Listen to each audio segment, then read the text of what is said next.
is to live in love. Right. So the Torah is not at all shy Right. about advising people to live in fear. Right. And often it portrays living in fear as a good thing. Right. Yes. I mean, and that's a, again, for some reason I read this and I keep thinking about the mafia, but it's would you rather be? Oh, actually, that's from Machiavelli. That's from The Prince originally. The Italian mafia got it from him. Would you rather be loved or feared? And, it's better to be feared. Yeah. Well, you'd rather be both, but if you had to pick, you'd pick fear.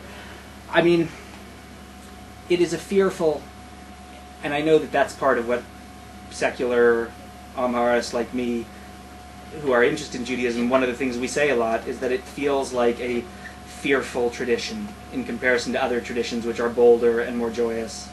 And yeah, I mean, you look at this and it's just fear, fear, fear, fear. You should fear. You must live in fear. Learn how to live in fear. Remember to be fearful. I was saying to David earlier, Ashkenazis really seem to have internalized that lesson, the Ashkenazi community, more so for some reason than the Mizrahi world. But I don't identify with it, and I certainly don't aspire to it. You need to be cautious, and you need not to be stupid or do stupid things and jeopardize yourself. But why live in why? You know what I hate is something that rabbis do all the time. They often say, "Oh, it doesn't really mean fear; it means awe." It does. It means fear. Right. Yeah. We want the people to live in awe. Okay, no, it means fear. It means fear. Right. Like you live in awe. Okay. Well, why don't you do that and just say you want them to live in like a big bowl of Jello? Like it actually means a big bowl of Jello. Like if that would be better.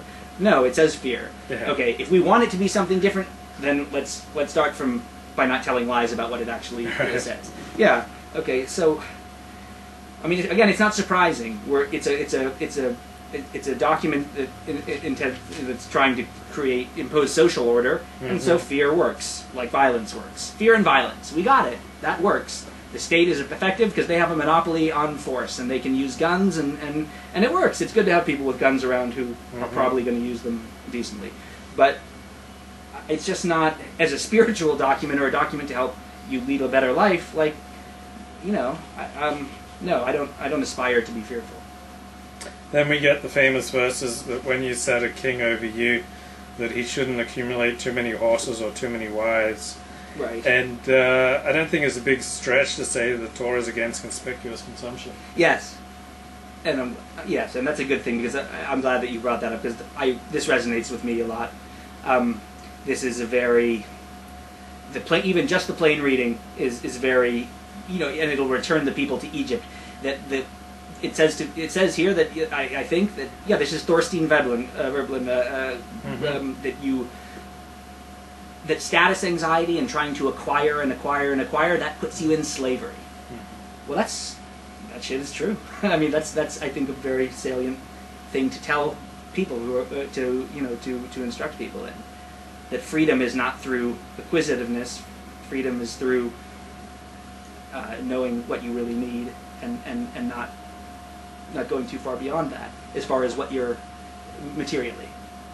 And you'll notice when you live in a Jewish community, and I think this has been a Jewish custom for hundreds, probably thousands of years, that homes on the outside in this community are very plain, generally speaking. They may be large, but they're plain. Right. And then you'll walk in, and it's like, wow, this is gorgeous. Yeah. So on the outside, at least, the Jewish way is to keep it very understated on the outside, which is interesting. Yeah, and I like that. Yeah. I mean, at the same time, people are people, and you know that when they bring people into their homes, the women are comparing what the other inside. Right. It'll be beautiful inside, but it's not flashy. It's not flashy. It's not a Jewish thing to have a flashy to be on flashy. the outside with your house.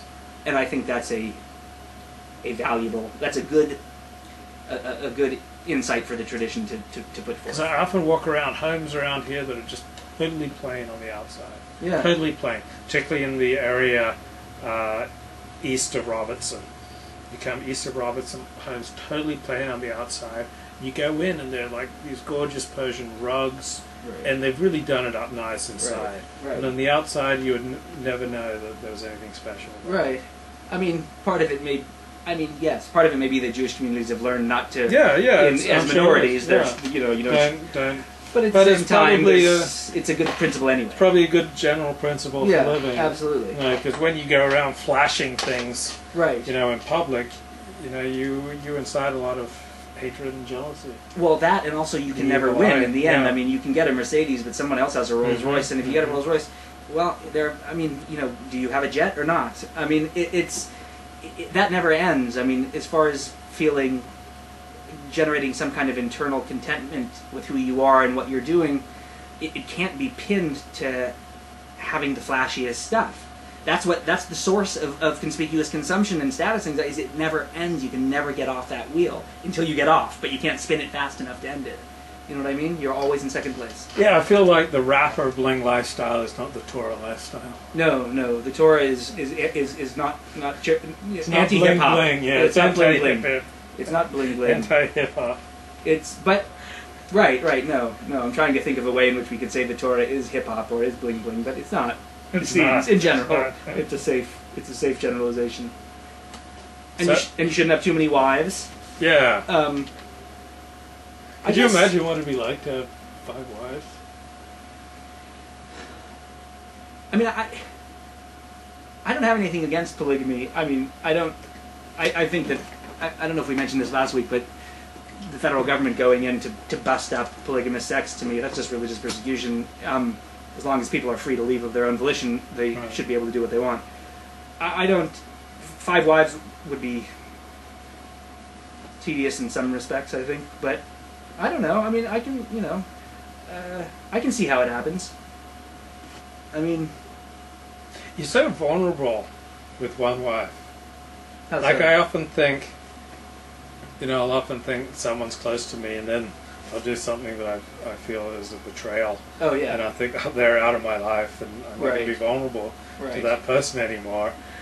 And then, but imagine you've got 10 years invested in a relationship, 5 years invested in a relationship, that you can only express yourself sexually with this one other person, and she decides she no longer wants to have sex, or she decides, she just doesn't love you anymore, or she decides, you're incredibly vulnerable with just one spouse. No, that's true. That's interesting. It's like she says, if you do X, I'm not going to have sex with you anymore. Right. Well, and she's advised to in most traditions, Judaism and Islam, that both the man and the woman are supposed to withhold sex as a, or at least the man. Actually, maybe it's just the man. But anyway, yeah, you're vulnerable to. Look, you don't. You don't want to put all your eggs in one basket. Right, but you do. But you do. I've never been married, but I'm obviously thinking out loud about these fears. Well, look, and my wife and I mean, it makes it very important for you to trust the person that you're with. And monogamy is democratic because, non-monogamous societies often some men accumulate, like, Solomon's little harems, and that means lots of men have no wives and become embittered and cause social problems. But at the same time, yeah, I think you're very vulnerable, especially if your happiness and your worldview are contingent upon that relationship. Actually, maybe then that's too much stress to place on any relationship, because the person is at risk of destroying you if they make mistakes, and maybe that's too much. What do you think of the phrase, or the word soulmate? Sometimes I scoff at stuff like that, and I think, it's just. But I don't know. I mean, sometimes I still. I mean, my wife and I have been together for about 10 years, and sometimes that sounds like the right word. Okay, I'm pretty much done, so you're going to have to start carrying us from here. Okay, well, I also... Start glancing down there and tell me if anything attracts your attention.